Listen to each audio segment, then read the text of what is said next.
नमस्कार दोस्तों, the Chronicle post में आपका स्वागत है। दोस्तों, कुछ दिन पहले हमने Su-57 बनाम F-35 को लेकर एक वीडियो किया था, जिसमें हमने डिस्कस किया था कि अगर Bharat 5th generation fighter jet खरीदता है तो उसे F-35 को छोड़कर Su-57 क्यों खरीदना चाहिए।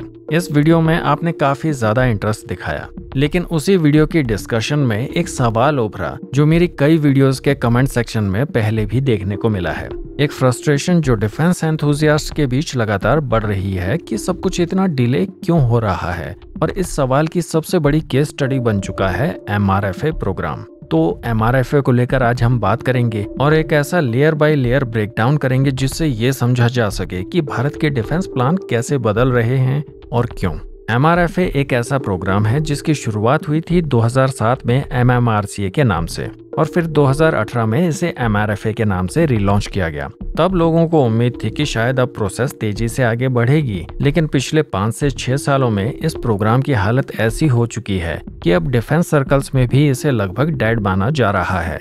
ऐसा क्यों हुआ, और क्या ये सिर्फ ब्यूरोक्रेसी की वजह से है, या फिर भारत की डिफेंस स्ट्रेटजी पूरी तरह से बदल चुकी है, या फिर कुछ और? इसका जवाब हमें तेजस मार्क 1 और तेजस मार्क 1A की स्टोरी में मिलता है। 31 मार्च 2006 को भारतीय वायुसेना ने HAL को तेजस मार्क 1 के 20 एयरक्राफ्ट का पहला ऑर्डर दिया था। फिर 2010 में 20 और तेजस का ऑर्डर HAL को दिया गया, यानी कुल 40 तेजस मार्क 1, जिसमें से 38 जेट्स आज वायुसेना की 2 स्क्वाड्रन्स में शामिल हैं। अब यहाँ एक इंटरेस्टिंग पॉइंट है कि तेजस मार्क 1 भारत का पहला इंडिजीनियस फाइटर प्लेटफॉर्म था, और इसकी सक्सेस सिंबल थी भारतीय आत्मनिर्भरता की, तो वायुसेना ने भी इसे अनकंडीशनल सपोर्ट दिया। फिर आया तेजस मार्क 1A, एक ऐसा वर्जन जो मार्क 1 से कई गुना ज्यादा बेटर था।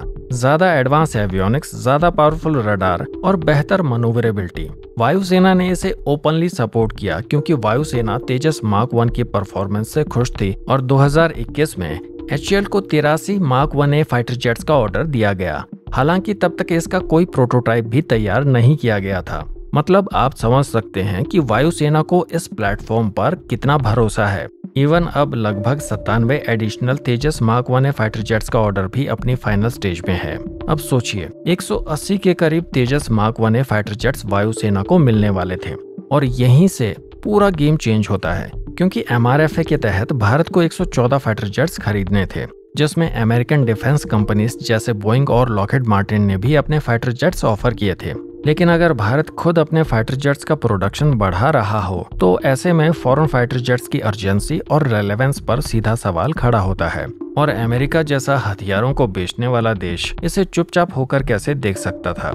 अमेरिका भारत जैसे मार्केट को लूज करने के लिए तैयार नहीं था, और यहीं से अमेरिका की स्ट्रेटजी में शिफ्ट होता है, क्योंकि जब उन्हें ये समझ में आया कि भारत शायद MRFA से पीछे हट रहा है, तो उन्होंने मार्क 1A के की कंपोनेंट्स पर ही दबाव बनाना शुरू कर दिया। मतलब मार्क 1A में लगने वाले जनरल इलेक्ट्रिक के F404 इंजन पर। कोविड के बाद से सप्लाई चेन इशू को एक्सक्यूज बना दिया गया, डिले पर डिले होते रहे। लेकिन सवाल ये है, क्या 5 साल भी सप्लाई चेन को ठीक करने के लिए कम है? क्योंकि इतने समय में तो पूरी नई सप्लाई चेन खड़ी की जा सकती है। अब कोई कह सकता है कि ये सब कॉन्स्पिरेसी थ्योरी है, लेकिन एक छोटा सा एग्जांपल आपको सोचने पर मजबूर कर देगा। लेट अस लुक एट 2020 की अपाचे हेलीकॉप्टर डील, जिसमें बोइंग को 6 अपाचे हेलीकॉप्टर डिलीवर करने थे, लेकिन वो भी डिले हुए। वजह वही पुराना राग सप्लाई चेन इश्यूज का।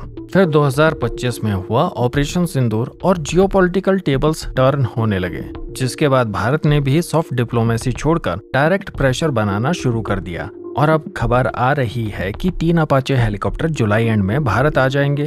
तो 1 महीना पहले जो कंपनी सप्लाई चेन का एक्सक्यूज दे रही थी, वो आज 3 हेलीकॉप्टर भेजने के लिए तैयार है। तो फिर आप ही बताइए कि डिले रियल था या फिर ये एक प्रेशर टैक्टिक्स थी। लेकिन ये सब आपके साथ क्यों किया जा रहा है, इसे समझने के लिए पिक्चर को और बड़ा करते हैं। आज भारत $4 ट्रिलियन की इकोनॉमी है, और प्रोजेक्शन कहते हैं कि अगले दशक तक ये इकोनॉमी $10 ट्रिलियन को टच कर सकती है।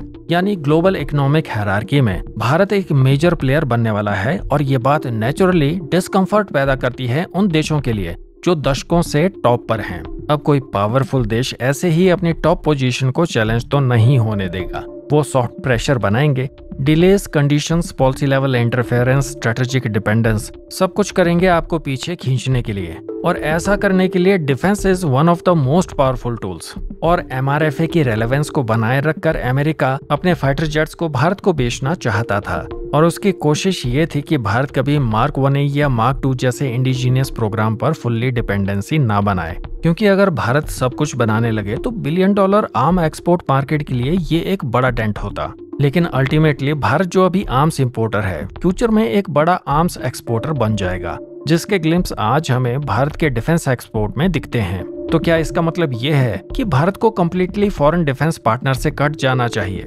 नहीं, लेकिन इसका मतलब ये जरूर है कि हमें अपनी कोर टेक्नोलॉजीज जैसे jet engines, marine propulsion, radar system, इन पर फुल कंट्रोल चाहिए, क्योंकि जब तक हम कोर टेक्नोलॉजीज में सेल्फ सफिशिएंट नहीं बनते तब तक हमें इसी तरह से परेशान किया जाएगा। हमारे प्रोग्राम्स इसी तरह से डिले होंगे। इवन F414 जो तेजस मार्क 2 में इस्तेमाल होने वाला है, उसकी 30% टेक्नोलॉजी को भारत के साथ शेयर ना करके अमेरिका फिर से भारत के साथ नया खेल शुरू कर सकता है। तो क्या अमेरिका भारत को पीछे खींच रहा है? शायद हाँ, शायद नहीं, लेकिन क्लियरली वो ये चाहता है कि भारत उसकी टर्म्स पर खेले।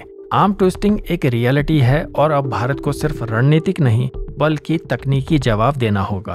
तो दोस्तों, क्या आप हमारे इस एनालिसिस से सहमत हैं या आपके पास कोई अल्टरनेट पर्सपेक्टिव है? कमेंट सेक्शन खुला है, अपने विचार जरूर शेयर कीजिए। और अगर आप जियोपॉलिटिक्स और डिफेंस से रिलेटेड इसी तरह के ग्राउंडेड बट बोल्ड एनालिसिस और अपडेट्स में इंटरेस्टेड हैं तो अपने इस चैनल द क्रॉनिकल पोस्ट को सब्सक्राइब जरूर कर लें।